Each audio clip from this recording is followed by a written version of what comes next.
अल्हम्दुलिल्लाह वस्सलातु वस्सलामु अला रसूलिल्लाह अम्मा बाद। देखें 8 ज़ुल्हज को अल्लाह के नबी मिना की तरफ गए हैं और वहाँ पे 4 नमाज़ें पढ़ी हैं, ज़ोहर, असर, मगरिब, इशा, कसर पढ़ी हैं अपने-अपने वक़्त पे।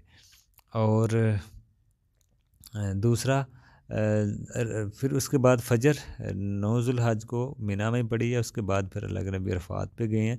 वहाँ पे जाके 2 नमाज़ें कसर पढ़ी हैं, मिला के पढ़ी हैं। 1 अज़ान के साथ, 2 इक़ामत के साथ, पहले ज़ोहर फिर असर।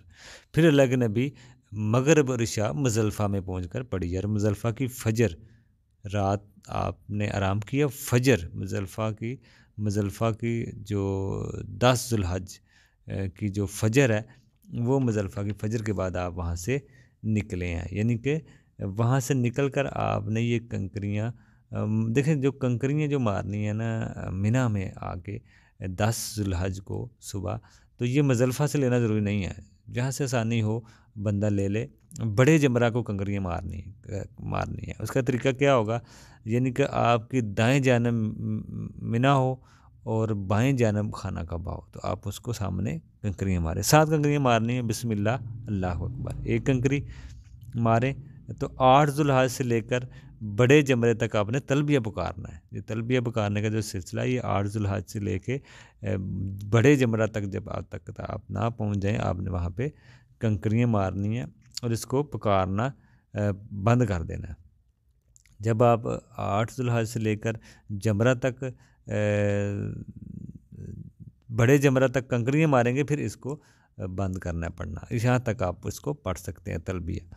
बाकी दिन और रात को इसको पढ़ते रहना है। सफ़र में भी आपको इसको पढ़ना है, आम हालात में भी। जब मौका मिले आपको ये तकबीरात पढ़ती रहना है। तलबिया पढ़ना अफ़ज़ल है। अल्लाह के नबी ने कंकरियाँ मारी तो तलबिया पढ़ना आपने बंद कर दिया। 7 कंकरियाँ मारने के बाद आप कुर्बानी करें। इसमें देखें, ये सबसे मुश्किल दिन है जहाँ पे ये 3-4 काम आपने करने हैं, तो रश भी बड़ा होता है। अब इसमें बाज़ लोग कहते हैं तरतीब ज़रूरी है। तरतीब ऊपर-नीचे भी हो सकती है। आप कंकरियाँ मार लें, कुर्बानी कर लें या बाल कटा लें, तवाफ़ अफ़ाज़ा है। तो इसमें तरतीब ज़रूरी नहीं है। ठीक है, तरतीब अगर कर लें, लेकिन कोई ये नहीं कहेगा अगर तरतीब से आप नहीं कर सके तो आप ये अल्लाह के नबी से मिलता है हदीस के। सहाबा ने पूछा, अल्लाह के नबी, मैंने कंकरियाँ मारने से पहले ये कर लिया, मैंने बाल कटा लिए, कुर्बानी बाद में की या कुर्बानी कर ली, ये कंकरियाँ बाद में मारी, तो इस ये अल्लाह के नबी ने बहरहाल उनको रुख़्सत दी कि जैसे भी किसी ने किया ठीक है। जैसे-जैसे कोई पूछ रहा था, अल्लाह के नबी कह रहे थे ठीक है, इस तरह भी ठीक है, इस तरह भी ठीक है। ये जो 4 काम हैं, कंकरियाँ मारनी है, कुर्बानी करनी है, बाल बनवाने हैं, वो आगे पीछे भी बहरहाल हो सकते हैं। दूसरा, आप कुर्बानी करेंगे, इसके बाद आप सर को बाल कटवाएँ, इसके बाद आप आधा समझ लें, इसके बाद आपका आधा हज मुकम्मल हो गया, ठीक है ना? एहराम आपका खुल गया है, जो एहराम आपकी पाबंदियाँ थी वो भी ख़त्म। आप गुस्ल करें, खुशबू लगाएँ, सिले हुए कपड़े पहनें, जितनी जल्दी हो सके बैतुल्लाह जाकर तवाफ़े ज़ियारा, यानी कि जिसे तवाफ़े इफ़ाज़ा कहते हैं, वो ये हज का रुकन है। ये तवाफ़ भी करना होता है और इसमें सही भी करनी होती है। तो ये अभी बीवी आप पे हलाल नहीं है, बहरहाल आप इहराम की पाबंदियाँ आप पे ख़त्म है। जब आप तवाफ़ इफ़ाज़ा कर लें, फिर बीवी आप पे हलाल है। ये काम सुबह के कामों में से सबसे मुश्किल काम है। इस वजह से ये मुश्किल है कि इस वक़्त समझ लें रश बहुत ज़्यादा होता है। रश बहुत ज़्यादा है और ये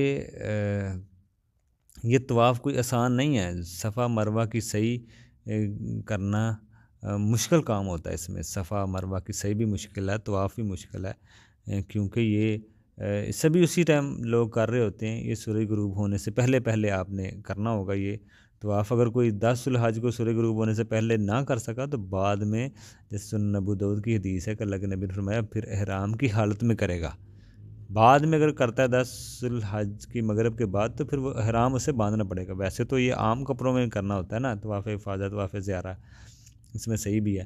तो ये आम कपड़ों में करना होता है, लेकिन बाद में एहराम बाँध कर उसे करना पड़ेगा। बाद में सफ़ा मरवा भी सही भी एहराम की हालत में ही उसे करनी होगी। ये इस आदमी के लिए जो 10 ज़ुल्हज की सूरज गुरूब होने से पहले ना कर सके। वो बाद में फिर अहराम की हालत में करेगा। तवाफ़ करने के बाद आप वापस मीना चले जाना है, मक्का अपने होटल में नहीं ठहरना। 11 ज़ुल्हज के रात दिन 11 ज़ुल्हज की रात, 12 ज़ुल्हज की रात, ठीक है ना, ये मीना में आपने गुजारनी है, आपने मीना में गुजारनी है। फ़र्ज़ है, समझ लीजिए फ़र्ज़ है, ये हज के फ़राइज़ में शामिल है।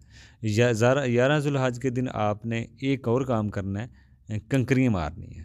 बाकी हज के सबसे मुश्किल दिन तो आप पे गुजर गया, 10 ज़ुल्हज को, जिस दिन आपने क्या करना है, समझ लें उस दिन आपने बड़े काम किए हैं। पहले काम तो आपने मुज़दलिफ़ा में फ़जर की नमाज़ पढ़ी है। दूसरा काम आप जमरा को आपने कंकड़ियाँ मारनी है। तीसरा काम समझ लें कुर्बानी करनी है। फिर आपने हजामत करवानी है, फिर तवाफ़ करनी है और सही भी करना है। तो ये सबसे मुश्किल काम थे आपने। अब आप 11 ज़ुल्हज आ गया, अब सिर्फ आपने एक काम करना है, मिना में रहते हुए नमाज़ें कसर पढ़नी है। ज़ोहर की नमाज़ के बाद आप तीनों जमरात को कंकरियाँ मारेंगे। ज़ोहर की नमाज़ के बाद सबसे पहले मिना की तरफ से आते हुए छोटा जमरा आएगा, इस जमरे को 7 कंकरियाँ मारेंगे, ठीक है ना। उसको 7 कंकरियाँ मारेंगे। इसी दिन जिस दिन आपने बड़े जमरा को उसी तरह मारनी जिस तरह आपने बड़े जमरा को कंकरियाँ मारी थी। 7 कंकरियाँ मारने के बाद आप दुआ करें, फिर दूसरे जमरा के पास जाएं, फिर जमरे को 7 कंकरियाँ मारें, फिर दुआ करें किबला तरफ होकर, फिर आप तीसरे जमरा के पास जाकर 7 कंकरियाँ मारें।